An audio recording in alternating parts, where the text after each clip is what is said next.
ایک پرسکون دریا میں ایک مگرمچھ گلو اور سنہری مچھلی سونی رہتی تھی۔ دونوں کی بہت گہری دوستی تھی۔ روز سونی کنارے پر آتی، گلو سے باتیں کرتی، ہنستی اور کہانیاں سناتی۔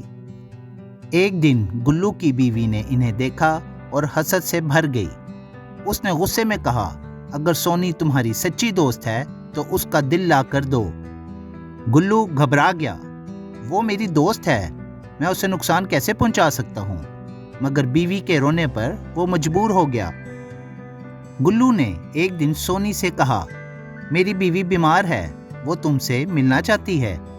سونی بھولی بھالی تھی، فوراً اس کی پیٹھ پر بیٹھ گئی۔ جب وہ دریا کے بیچ پہنچے، گلو نے شرمندگی سے کہا، سونی، میری بیوی تمہارا دل کھانا چاہتی ہے۔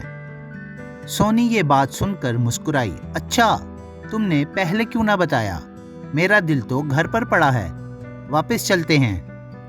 گلو فوراً پلٹا۔ جیسے ہی کنارے پہنچے، سونی چھلانگ لگا کر دریا میں چلی گئی۔ گلو، دل تو کوئی بھی پیچھے نہیں چھوڑتا، مگر اعتبار ضرور چھوڑ دیتا ہے۔ گلو کو اپنی غلطی کا احساس ہوا۔ اس نے وعدہ کیا کہ وہ کبھی دوستی کا بھروسہ نہیں توڑے گا۔